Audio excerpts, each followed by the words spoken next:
In a way, you've gotten guys a Best Picture nomination. I'm thinking about Ridley Scott, who used your improvisation in Gladiator. Was it true that there was only like 25 pages of a script for 26, yeah. That sounds absurd to me. How do they go into a production with 26 Well, pages they of didn't script? know that. What do you mean they don't know that? Well, the studio think they have a script. Right. Right. And other producers think they have a script. But when Ridley and I sat down together and we went through it page by page and we marked stuff that made no sense or that was silly. That you whittled it down to 26 pages. Yeah, it might have actually been 22 now that I think about it. Yeah. And then the next movie we made a few years later, we started with like 45 pages. And I said to him, one of these days, mate, can we make a real movie with the script? Yeah. Yeah, that's finished. We haven't done that yet. But I would Still think waiting. that would be scary. You know, here you're a guy who, you know, when you're on a roll and you're winning Academy Awards and you're getting nominations and one movie after the other is just a fucking, you know, blockbuster, I would not want to start a movie that only had 22 good pages. It was scary as hell. Man. Right. And I was on my way to the airport a couple of times because it was like, what are we going to do? Because all this expectation and responsibility, and I didn't know what we were doing, you know? Right. And the thing is what I'm good at is learning about shit. Right. And learning my dialogue. You know what I mean? There's nothing to do if you don't have a script. Yeah, if you don't have a script, you don't know what you're doing. But, you know, in the conversations where it was just Ridley and I sitting in his office and the things that he was already showing me, the things that were inspirations to him, I really just had one line going through my head. You know, it's 184 AD. You're a Roman general and you're being directed by Ridley Scott.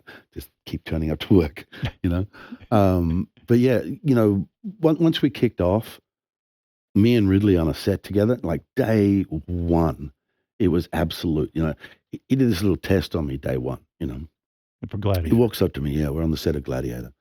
I've walked onto the set, I'm dressed as a Roman general in full metal armor on those first few days, right? So it's not comfy, right? Right. I walk onto this battlefield, he's got terraces of siege machines and soldiers and horses and this like swathe of forest has been sort of cut to look like it's burning, and there's like 400 barbarians in the tree line, and I'm standing there going, oh my God, I've never experienced anything like this.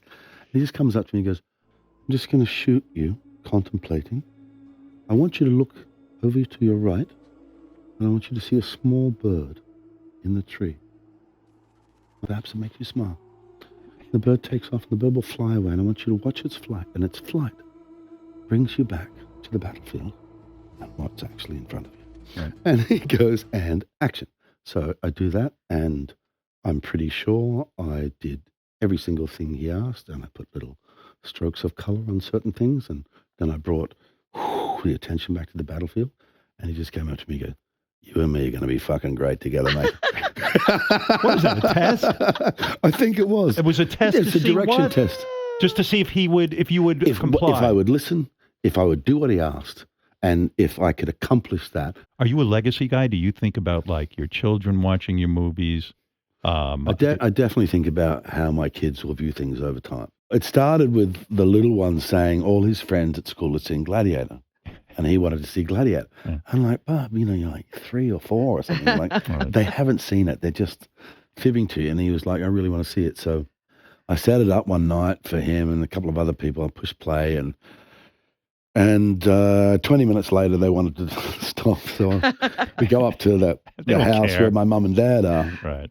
And we're about to have dinner, and my mum's like, so Tenny, did you like the movie? Said, oh, Grandma, it's one of the worst movies I've ever made. Dad was just yelling at everybody. He was yelling, and then he lost a dog, and then his son got run over by horses, and it was very upsetting. That's the great thing. That levels you, right? That makes you one of us.